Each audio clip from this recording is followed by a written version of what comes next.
All right? Some people are gifted, and some people are really gifted. Patti Conklin was new to us in August in Denver and received one lot of attention. I will let you explain her gift and what she does and how she works with people. Then when she is finished, we will have a 30-second break. And since her and Brian David Anderson work together in a lot of research, she will lead into him and he will do his presentation immediately after Patti is finished. But we're pleased again that Patti can be with us here. She's one busy gal. She's probably booked through the middle of the summer now and has been flown all over the country to help people in real serious illnesses. So will you bring on and applaud and welcome Patti Conklin again, please.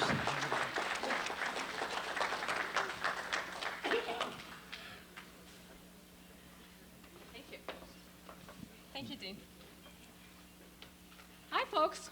Hi. Now, after that wonderful exercise, you now know what your body's saying, right?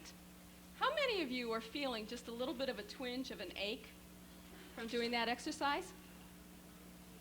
How many of you can close your eyes right now and say, body, what are you saying to me? What we need to remember is our body doesn't hurt just because. It really doesn't. It hurts because there's a specific reason. There's something it's trying to say to you. And when we learn to hear and understand what our body's saying, we can continue to change our lives, change our perceptions, change our behaviors, and begin moving illness and disease back out of our body.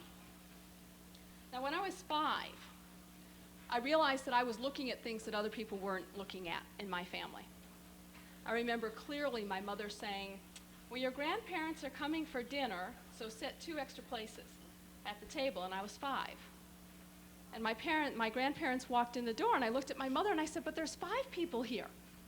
And she said, no, there's not. There's just 2, your grandparents. And I said, no, there's 5. There's 3 more right there. And at that age, I did not understand the difference between spirit and physical form, because to me, they looked identical. And it wasn't until I went to hug an angel once, and my hands passed through, that I realized that they weren't quite there. But I began watching people. I began being curious about what people would say and where that thought would go into their body. And throughout my entire life, I've sat and watched people. It was fascinating to me. Just fascinating how what you say begins your whole process of illness and disease. What your belief system is, what your perception is of life.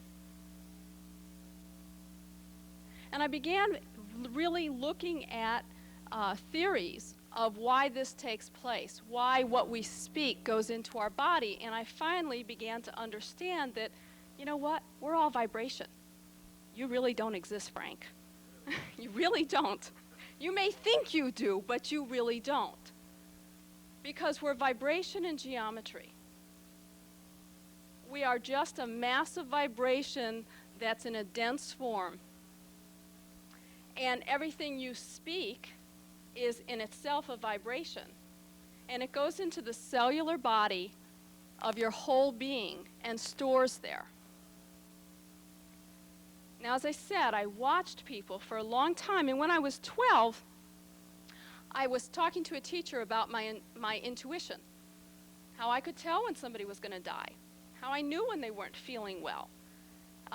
Very easily, I could just sit with one of my books for school and just hold on to it. I didn't have to read it, although I had a photographic memory. I could read it, but I didn't like to. I was pretty lazy in school. But she said, you know, I'd like you to get a book on Edgar Cayce. Go to the bookstore and get a book on Edgar Cayce. Now, by age 12, I was living on the streets, not because I was forced out, but because I was fascinated with people. I wanted to watch them just as much as I could. So I went to the bookstore and I went to reach for that book, and boy, I got frozen in place. And this voice just thundered in my ears. Do not contaminate the information and knowledge you already have inside with someone else's thoughts. And from that point on, I stopped reading. Everything that I do in this day and age is because of what I hear in here. And I don't move forward unless I hear it here. In my diagnostic, when I'm working with a patient, if I'm working with an MD, if I'm working with an alternative practitioner, I don't move forward unless I hear it in here. Am I unique? No. There's absolutely nothing that I can do that you can't do. Nothing. We're all born with the intuitive ability. We're all born fully connected. We're all born with that same understanding. But most kids have a close relationship with their parents. And when you tell mom that you've got an imaginary friend and she says, no, you don't, most kids say, oh, I guess you're not real. When in actual reality, they probably did have an invisible friend, a spirit friend. It's important to understand all of the information and knowledge we do have inside. And how does that work for us? Now, up until 1990, I had perception. Like most intuitives, I perceived what was going on in the body. Even when someone says they're clairvoyant, they're not literally seeing with their eyes, they're perceiving in vision the energy fields outside of the body. I can't see auras. Don't ask me to read your aura. I can't see it. It's not an area that I focus in on. But perception, you perceive the energy flow within the body. In 1990, I awoke one morning to find that I was literally looking inside of my boyfriend. I jumped out of that bed screaming, tearing out of the bedroom, trying not to throw up, and my stomach was just heaving. And I went out in the kitchen, and I was still hysterically screaming. And this little bird flew up onto the bird feeder. And I started screaming again because there were no feathers. No feathers. I could see this little tiny vein system in this bird. I could see its little tiny heart beating, everything. And when I went back in the bedroom, I'm just going in like this. I couldn't even look at him. You know, I'm just kind of saddling over the bed just to touch to see if there was flesh there. Because I could see this heart. I could see that his left kidney had atrophied and was much smaller than his right kidney. Liver was functioning well. Neurologically, all the neurological system of his brain, where that was firing down into his body. You want to talk about nausea. That's pretty bad. It's pretty bad. And that night I had to go to the grocery store.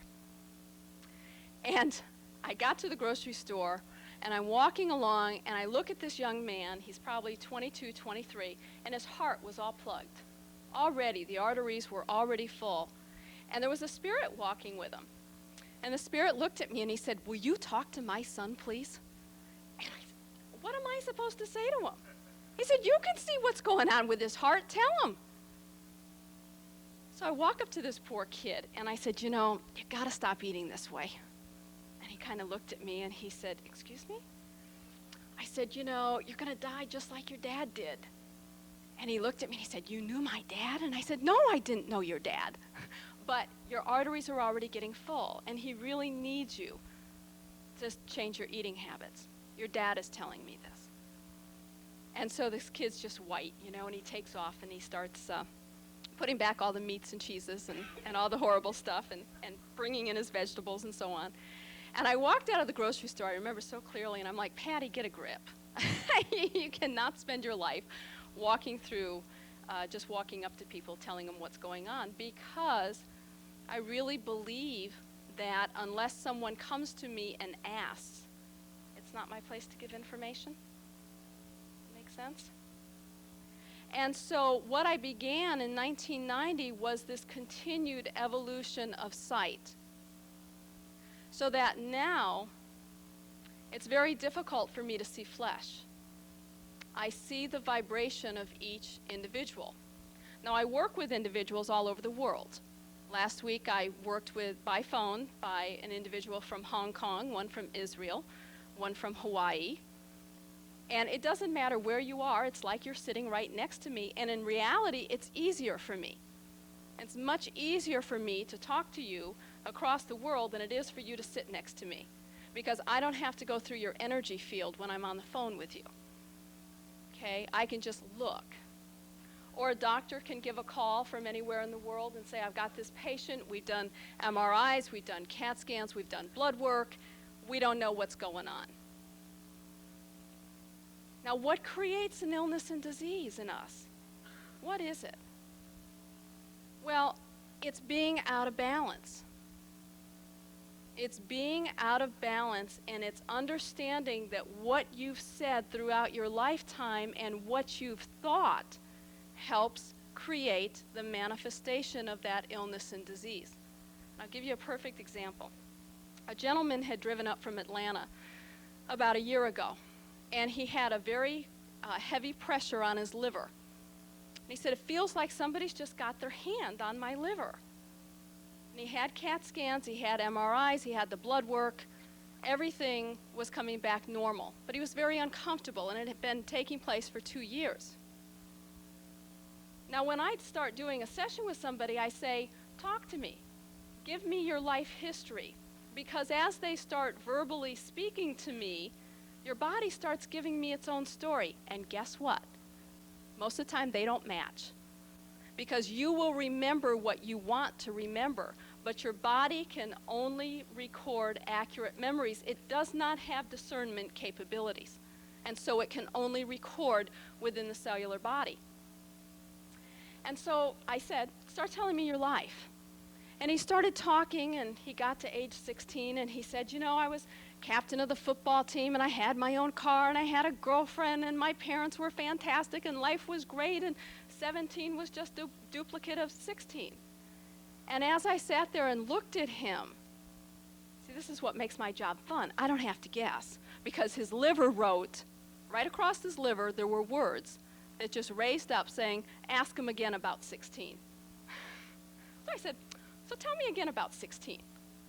And he started telling me the story of 16 again. And as he got done with the story again, the liver said, nope. He said, tell me again about 16. And after 10 minutes, this poor guy just finally threw up his hands, and he said, you tell me what happened at 16. And I said, fine, because the liver had started showing me a movie. That's how I now look at what's taking place in your body. I'm actually just sitting and watching a movie. And so I sat there and watched the movie for a few minutes, and I said, what about when you were 16 and the girl you were dating became pregnant, and she had an abortion before you had time to talk to her about it, and how angry you were? And he looked at me for a stunned moment, and he said, nobody knows about that other than her and I. And I said, no, your body knows about it.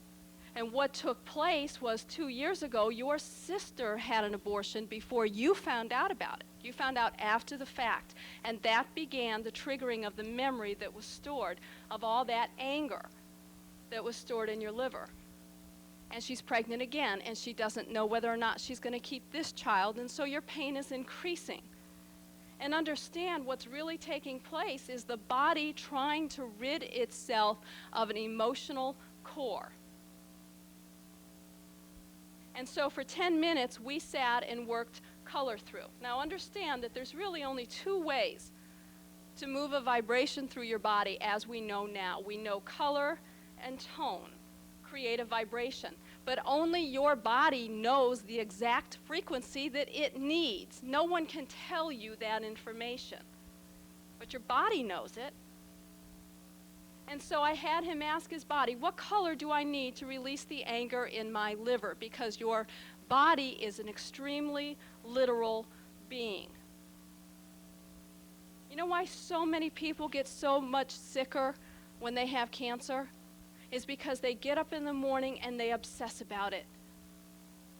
I'm so worried that this cancer is spreading. And the body says, I can do that.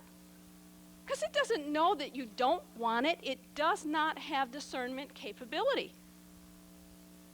And so what you do is you tell your body, thank you for being clear and healthy. I don't care that you don't believe it up here.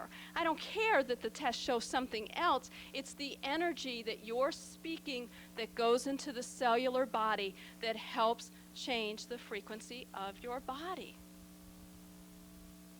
There's a few generalities, and most people do not fit this category. But there's a few statements I'll make that of where we store. Normally, if it's family issues, for women, we're going to store in the ovaries or we're going to store in the breasts. Men are going to store in the prostate or the breasts. Okay? If we have tremendous rage and hatred, we will almost always store it in the spine. Almost all paraplegic, quadriplegic accidents will be because they've experienced phenomenal rage and hatred. And once that energy system gets inside the body and begins compressing, because guess what? The first time you feel hatred and you store it in the spine, every time thereafter, when you feel hatred, you will store it in exactly the same spot. The frequency will go back into the same area. And most personalities of a quad or a para will be, they get really angry really quickly and then they let it go. They think they let it go. And what they really say is, I'm going to put it behind me. And they throw it in their spine.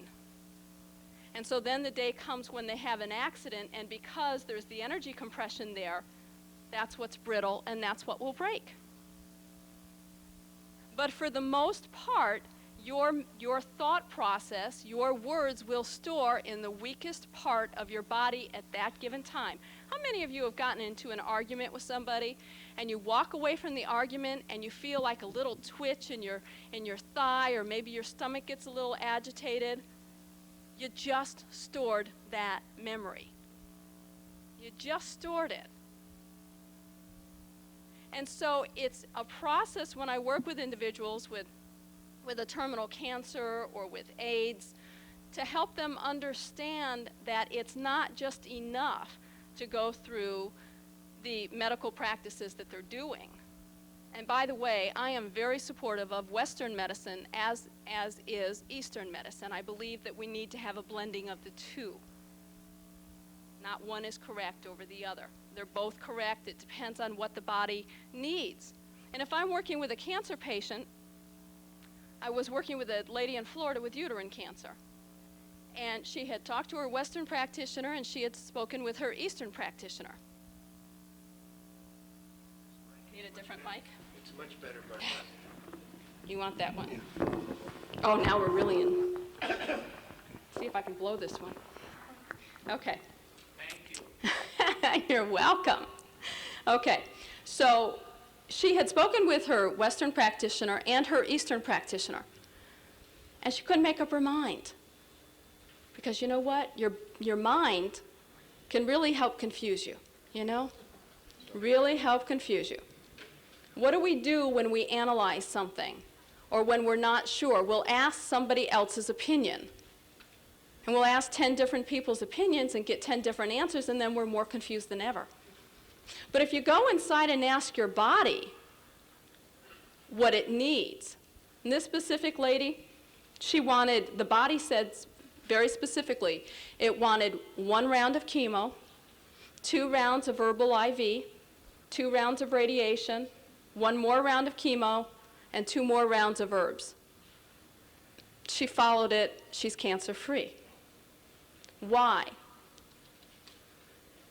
Why do we still need chemo? Why do we still need radiation? Well, we need it simply because our bodies have evolved very different ways.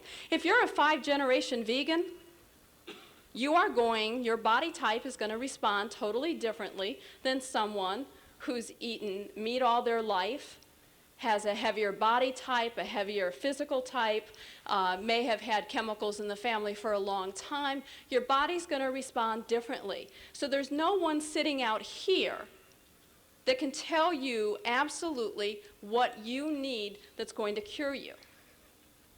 Your body knows. But then you also need to go into what was the core issue.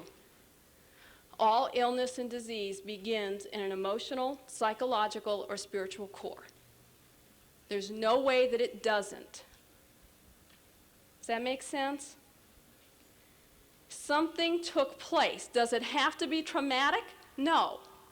It does not have to be traumatic. However, the energy will get lodged somewhere in your body, and the more you have that thought process, the more you'll store within that given area throughout your entire life. If you really felt sadness, tears for the first time in your life, say at age 2, 2.5, and you had underdeveloped lungs, where are those tears going to go? They're going to go in the lungs. And you're going to develop at some point some type of lung disease. Chances are, every time you feel tears. People will say to me, I get these phone calls all the time from wives. My husband's really ill, but he really doesn't go along with this kind of stuff. Will you just work on him without him knowing it? And I say, no. Because in my book, we need to start taking responsibility back for how we feel and how we interact as a people. We've gone too long asking somebody for the magic pill, for the magic bullet, the magic thing that's going to make me feel well, without sitting back and saying, what can I do? What do I need to do in order to understand what my disease process is? And so I have a policy, I'll only work with you 3 times. That's it. I do not want to get in a situation where you need me for your general health. My feeling is if I look at your body and I show you where your issues are, and I give you a 10-minute exercise to start clearing out those issues, guess what? It's your responsibility from there on out. It's not mine. The only time I'll alter that is if I'm working with somebody with a terminal illness. And we have been able to turn some of the terminal illnesses around. It's been phenomenal. And sometimes they still cross over. There's still always a catch in my heart. I'll usually get 2 phone calls a week from someone who says, you know, the doctor's only given me a couple of weeks to live. You're my last hope. Please do something. And I have to look at them and say, you know what? It's time to go. There's nothing I can do for you. And so let's talk about getting your soul ready for transition. Let's talk about getting you in an even space so that you're feeling comfortable about your transition. And I know the process works. In 1982, I was diagnosed with both forms of lupus. And lupus is an incurable, untreatable disease that's normally fatal. And the doctors gave me 8 years to live. And I remember the doctor saying, let's get you on prednisone. Let's get you on prednisone. And I looked at him and I said, you know, if the lupus doesn't kill me, the prednisone will. So I think I'd rather just sit back and kind of see how things go. And I went through 3 really tough years of the lupus symptomology. Really tough. Going into my kidneys, open sores on my skin, being so tired I could barely move. One night it went into my heart, and I just had severe chest pains. And I remember calling my physician and saying, the lupus has gone into my heart. What do I do? And he said, there's nothing I can do. I said, but I could die tonight. And he said, yes, you could. I can't do anything. And I said, whoa, okay, wait a minute here. So I sat down with my body, and what I began to realize was if I put myself in a beautiful white cocoon and began breathing in white light, the symptoms eased. And then it took me about another year to realize that if this eye twitched the least little amount other than a blink, that I was going active. And as soon as I got that little twitch, I'd start breathing in the white light. And as soon as I started to breathe in the white light, I didn't go active. It took me another year before I went, duh, and I sat down with my body and said, body, what is it? Why did I develop this? And the body said, you have no respect for me. I remember that so clearly. You work 100-hour weeks. At that point, I was working at Laubach Literacy International, and I was overseeing women's literacy programs in 30 countries throughout Africa, Asia, and Latin America. And I was traveling constantly, and I was really pushing my body because I was in a very male-dominated arena. And I really felt like I had to be out there with the guys, and I had to work twice as hard in order to be accomplished. And my body said, I can't keep up with you anymore. Stop. And so right then and there, I made a pact with my body. And I said, body, I will never mistreat you this way again. I'll make sure I get rest. I'll make sure I take care of you. We'll do just fine. And within 6-8 months, my blood work was totally normal. It's been normal since 1988. And the doctors say, wow, you're really in a long remission. And I say, no, my blood work's normal, guys. And even in remission, the blood work doesn't come back to normal. It's in normal. I don't have it anymore. I just don't have it anymore because I began to listen to what my body was saying. It's important. When I look at the chakra systems on a body, there's one chakra system that's different than all the rest, and that's your heart chakra. When I look at the heart chakra, I see a layering effect. And as I look at the heart chakra, what I'll see first is the energy flow that is the heart chakra. But as I look beyond that, I see what most would consider to be the immune system, or what I call the energy system, that subtle energy field that we were when we first came here, before we had flesh. We were a fast, high, vibrational being of subtle energy. We did not have flesh. And if I use the analogy of this beautiful fan that's just, spinning at high revolutions and just moving so fast you can't even see the blades, and you start throwing molasses in it, and you throw enough molasses in it, you begin to plug it up. And that's what we did when we began evolving, and we began evolving into thought, and then we began going into emotions and going into the lower vibrations such as hate and jealousy and resentment and anger. We began plugging up our subtle energy field. It's important that we clean it out. When I look beyond the subtle energy field, what I see is what most people would call the soul or the higher self. Now, I've heard lots of people through the years say, I'm fully connected with my higher self. And I say, so what the hell are you here seeing me for? If you're fully connected, what's your problem? The problem is you're not fully connected when you're aware of your higher self, because for me, I call that the personality of spirit. It is that personality that we developed when we broke off from the Creator. And as I look beyond the higher self, there's a tunnel. There's literally a tunnel, a dark tunnel inside of you, and that holds all the fear. Everything you don't like about yourself is stored right there. And when you move beyond the tunnel, when you fully begin to embrace everything that you are and everything that you are not, and love all of it, then you'll move and you'll find the divine. You'll find source, creator. People ask me a lot, what religious affiliation do you have? And I say I embrace them all and subscribe to none of them, because I won't be so limited. The divine is inside of every one of us. There's no such thing as a healer. I am not a healer. I'm a facilitator. Does that mean that I don't lay my hands on someone? Does that mean that I don't move energy through their body? No, I do those things. But is it me that's doing the work? No. Am I helping them connect with the divine within themselves to heal? Yes. It's important that we understand that. There are no such thing as healers. We're all healers. And we're all incredible healers to our own beings. And I have this theory. I haven't proved it out yet.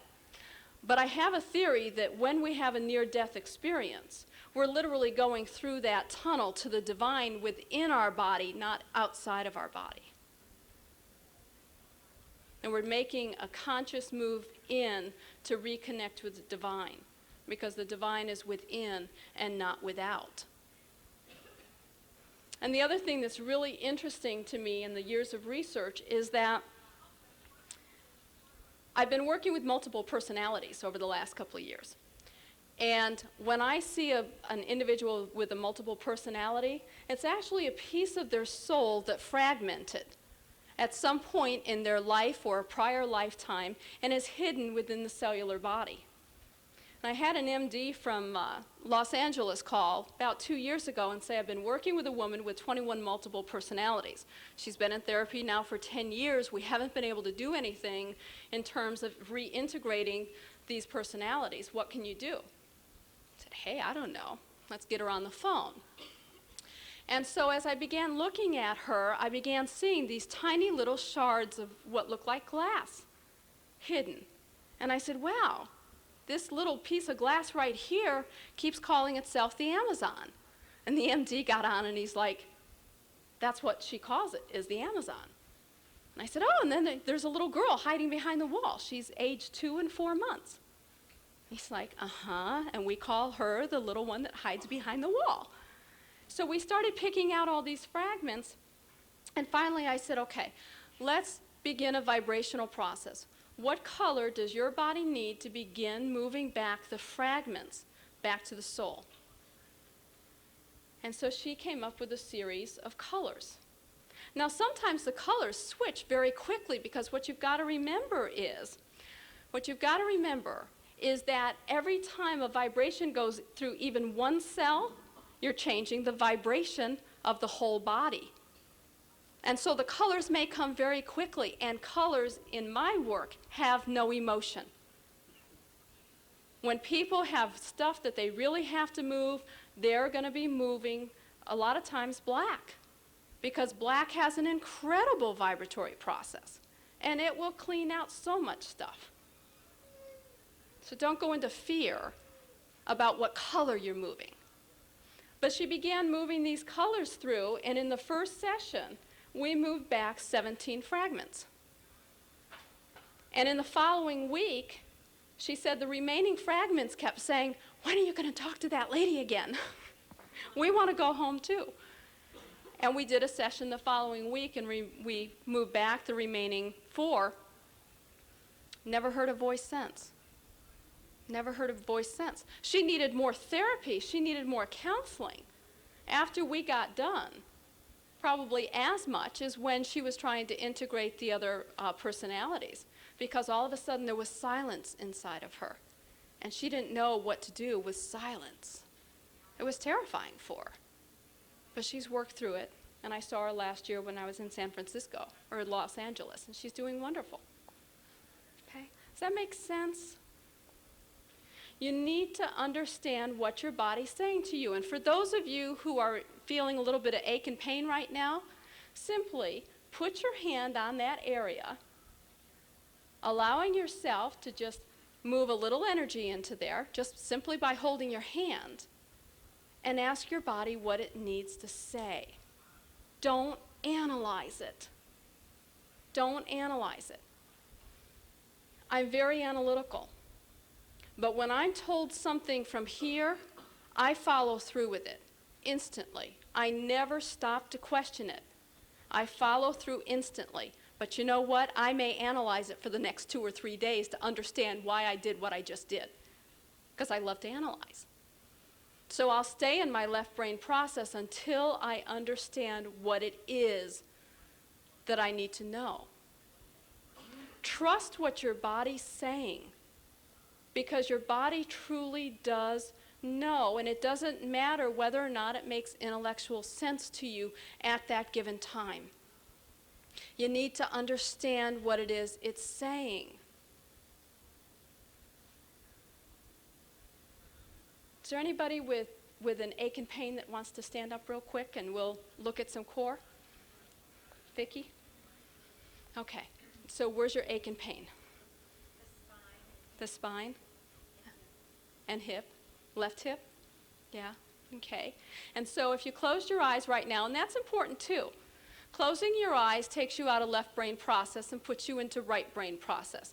It changes the whole neurological patterning of your brain. So close your eyes and go into right brain. And ask your body what it is that it wants to say to you. Close your eyes.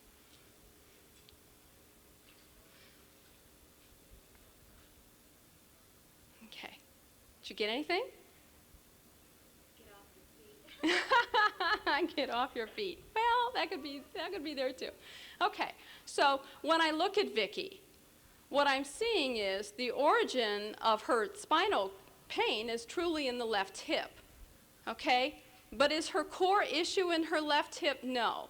Her core issue actually is a little lower on the outer thigh. And she's got such a blockage of energy right there, it's pushing the hip out of joint, which is also pushing the spine out of joint. Okay? And her stuff right there in that thigh actually began in womb. She really got that from her mom and not her. And your mom is a real anxious person.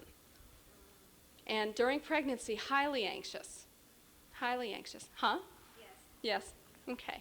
And just very anxious and into a lot of fear. Now, what's interesting is, normally if we're going to have fear, we'll store it in our solar plexus, right? Isn't that our core of fear? But not in this case, because when she was in womb, she was cramped up, and her left hip was an area that was very weak while she was still in womb. And remember, when we're in womb, we are one with mother. We don't have any separation. Everything she experiences, we experience. Okay? So she started it in womb, and then at about 2.5, she had another fairly anxiety-ridden time period in her life, and that just made it that much worse, made the blockage that much worse. So what you need to do is just sit down. You can sit down now, and just when you get a few moments, place your hand right here. You've got an area about the size of a grapefruit. And put your hand there and ask your body what color it needs to begin removing the anxiety out of that area. And she can breathe it up through her feet and then out her mouth. And people will at times get bitterness in their mouth or feel like they're spitting out pieces of paper, and that's fine. That's hunky-dory. And so I have them breathe it for 4 or 5 minutes, and they'll go through a wide range of color. And then I have them go back to a white light and just take their breathing back to normal and allow the white light just to come in through the pores into your cells. Just a healing and cleansing light. And what's so critical at that point is to say, body, I love you unconditionally. I accept you fully. And I thank you for being clear and healthy. Because your cells will replicate in perfection. And if you had a negative memory or a lower vibration memory within that cell, and you take it out during this process and you don't replace it with something, when that cell goes to regenerate, it's going to say, wait a minute, something's missing. Something's missing. And it regenerates the negative. I always know when somebody doesn't do their homework. They'll call 3 weeks later and say, gee, I felt great the first few days, and now I feel horrible again. You didn't do your homework. Well, no, I was too busy. You're not too busy to spend 10 minutes a day on yourself. And so after you breathe that through, you ask your body, what color do I need to fully balance? Okay? And this is important because what most people don't understand is outside of the chakra itself is another ring. There's another outer ring, and it has 2 or 3 different vibrations, up to 6 vibrations in that outer ring, and it's what keeps the subtle energy inside of your body in sync. And so it could be a rainbow that you need, or 2 or 3 colors, or just one, but you're going to bring that up through the bottom of your feet, and this time out your crown chakra, just for a minute, and that will rebalance the subtle energy inside of your body. It's a very simple procedure.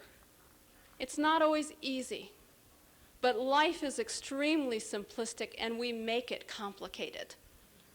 We truly make it complicated with our thought processes. Begin to feel. Begin to understand what your body's saying and how you feel about a given situation.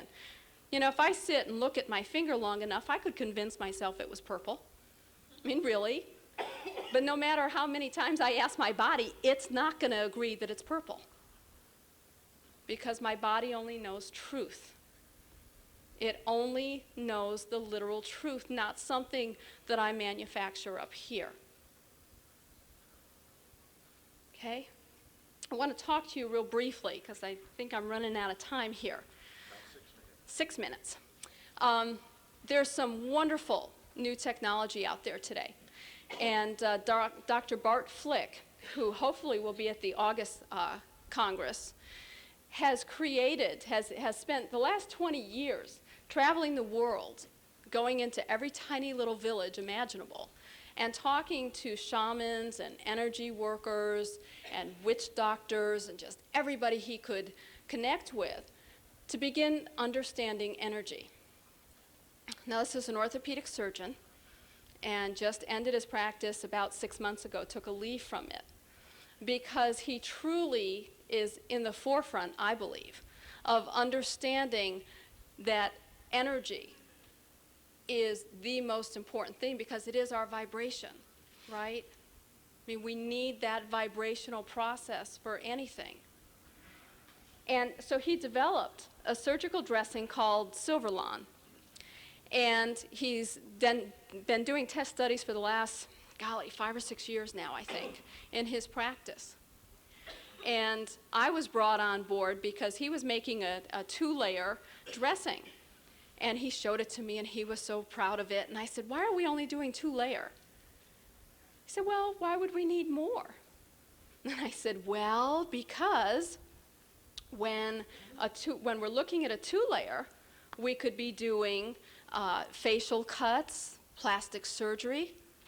But if we go to a 3-layer, we could be going a little bit deeper into the skin itself. And if we do 4-layer, we could actually move into cysts within the breast, begin putting energy there. And if we went to 5-layer, we could be going into the ovarian area, prostate area. And if we went to a 6-layer, we could be going into bone marrow, into DNA. Because it's critically important that as we continue to clear this body, we begin to clear our DNA. I've done so much work in the last 5 years. I've got a 16 and 18-year-old sons. If I had children today, they would have a completely different DNA structure than my 2 sons. Because I've cleaned out so much that as I pass on to them, they will also be cleaner. And the thing that Bart and I would really like to see in the next 10, 12 generations is that we will be free of illness and disease because we will have cleared out our cellular form. And what he's doing right now is one of the ways that we can really do that. And so when in his practice, he had a photo of a woman who had been in a car accident and the top of her scalp had been ripped back. Now, normally they would have gone into surgery to repair the laceration, a massive laceration, and they estimated it would have cost about $230,000 to put her through that surgery. So what they did instead was began wrapping it twice a day with a Silverlawn. And within 2 weeks, not only has she healed, she was free of infection, and it went another, I think, 2 months, and you could barely see the scar, much less what took place. And as I began looking at this photo, this had happened maybe 5 years ago, I began looking at the photo and I said, that's really amazing. However, there's still an energy core right here. Because for me, it doesn't matter how long ago the picture was taken. I see the vibration as it was in the moment that that picture was taken. I said, right here. She still got something right here. It was the trauma of the accident. The memory of that accident was still right here. And Bart said, that's exactly where it is.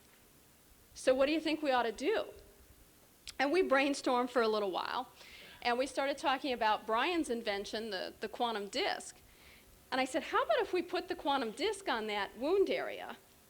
Because what I really support about the quantum disk is that it brings emotion forward.